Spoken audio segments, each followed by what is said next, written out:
World university rankings by subject 2025 में मोनाश university ने global top 100 में अपनी जगह बनाई और क्लिनिकल हेल्थ एंड एजुकेशन में अच्छी रैंक हासिल की।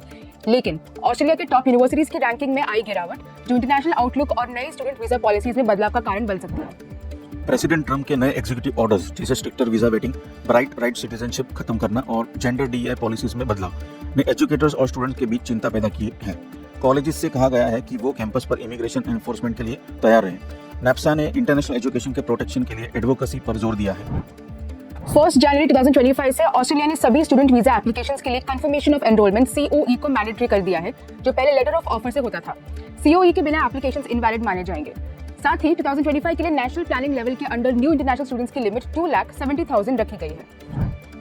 इंडिया ने ई स्टूडेंट वीजा और G20 टैलेंट वीजा लॉन्च किए हैं और ये इनिशिएटिव जो स्टडी इन इंडिया पोर्टल और UGC पॉलिसीज के माध्यम से सपोर्टेड है। 2047 तक 5 लाख इंटरनेशनल स्टूडेंट्स को अट्रैक्ट करने का गोल रखती है। इनमें एजुकेशन फेयर, स्कॉलरशिप और ग्लोबल इंस्टीट्यूशंस के साथ पार्टनरशिप शामिल है। DAAD के डेटा के मुताबिक जर्मनी 2024-2025 विंटर सेमेस्टर तक 4,05,000 प्लस इंटरनेशनल स्टूडेंट्स को होस्ट करेगा। इंडिया 49,000 स्टूडेंट्स के साथ लिस्ट में टॉप पे है और उसके बाद आता है चाइना विद 39,000 स्टूडेंट्स। खास बात यह है कि 65% स्टूडेंट्स अपने ग्रेजुएशन के बाद जर्मनी में रुकने की प्लानिंग कर रहे हैं, जो एजुकेशन और करियर के मौकों के लिए जर्मनी की पॉपुलैरिटी को दिखाता है।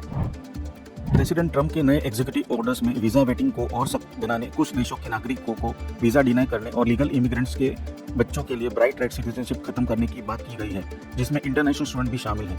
ये चेंजेस 19 फरवरी से लागू होंगे। लगभग 3,30,000 इंडियन स्टूडेंट्स पर इसका प्रभाव पड़ सकता है। Former UK prime minister Rishi Sunak Stanford University के हूवर इंस्टीट्यूशन में William C Edwards distinguished visiting fellow और ऑक्सफोर्ड यूनिवर्सिटी के ब्लवाटनिक स्कूल ऑफ गवर्नमेंट में डिस्टिंग्विश्ड फेलो के रूप में जुड़ गए हैं। अपने नए रोल्स में Sunak global policy, economic challenges और लीडरशिप डेवलपमेंट पर फोकस करेंगे, अपने अनुभव और इन प्रेस्टिजियस इंस्टीट्यूशंस के वर्ल्ड क्लास रिसर्च को लेवरेज करते हुए।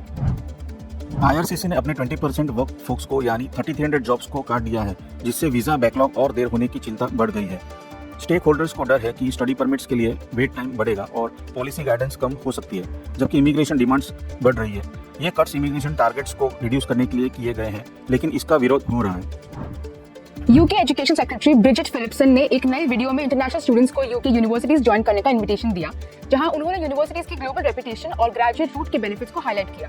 उन्होंने international friendships, career success and alumni UK networks की वैल्यू पर भी जोर दिया। ड्यूलिंगो ने डिटरमाइंड स्कॉलरशिप लॉन्च की है, जो इंडियन वुमेन इन स्टेम को सपोर्ट करेगी। यह स्कॉलरशिप $30,000 की ग्रांट देती है, जो US में मास्टर डिग्री के लिए है। Strong academic records, leadership skills और स्टेम में इनोवेशन के लिए विजन रखने वाली कैंडिडेट्स अप्लाई कर सकती हैं। एप्लीकेशन जून 2025 से खुलेंगे। जस्टिन ट्रूडो के रेजिग्नेशन ने कनाडा की इमिग्रेशन पॉलिसीज के फ्यूचर पर सवाल उठाए हैं। एक्सपर्ट्स कहते हैं उनका टेन्योर इंटरनेशनल स्टूडेंट्स, खासकर इंडियंस के लिए एक गोल्डन एरा था, जहां इंक्लूसिव पॉलिसीज और इकोनॉमिक कंट्रीब्यूशंस को सपोर्ट मिला। लेकिन अनसर्टेनिटीज के बीच स्टेम, हेल्थ केयर और मैनेजमेंट प्रोग्राम्स में स्किल्ड वर्कफोर्स पर कनाडा की डिपेंडेंसी स्टेबल अपॉर्चुनिटीज का सिग्नल देती है। 21 जनवरी 2025 से 16 महीने से कम के मास्टर्स प्रोग्राम वाले इंटरनेशनल स्टूडेंट्स को और कुछ फॉरेन वर्कर्स के स्पाउसेस को फैमिली ओपन वर्क परमिट नहीं मिलेगा।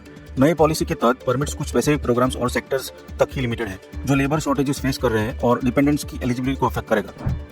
कनाडा ने स्टडी परमिट एप्लीकेशंस का कैप 2025 के लिए 5,50,162 पर फिक्स किया है, ताकि immigration goals and housing and infrastructure के इश्यूज के बीच बैलेंस बन सकता है। ये रूल 22 जनवरी से 31 दिसंबर तक लागू रहेगा और primary students exchange programs and inland family sponsorship जैसे कैटेगरीज इस कैप से एक्सक्लूडेड रहेंगे। कनाडा ने 2025 के लिए स्टडी परमिट कैप को 4,37,000 पर सेट किया है, जिसमें ग्रेजुएट और दूसरे स्टूडेंट के लिए प्रोविंसेस के अंदर स्पेसिफिक एलोकेशंस हैं। 2024 के कंपैरिजन में 10% की कमी के साथ इस पॉलिसी में प्रोविंशियल अटेस्टेशन लेटर्स की जरूरत और इंटरनेशनल स्टूडेंट नंबर्स को मैनेज करने पर फोकस किया गया है।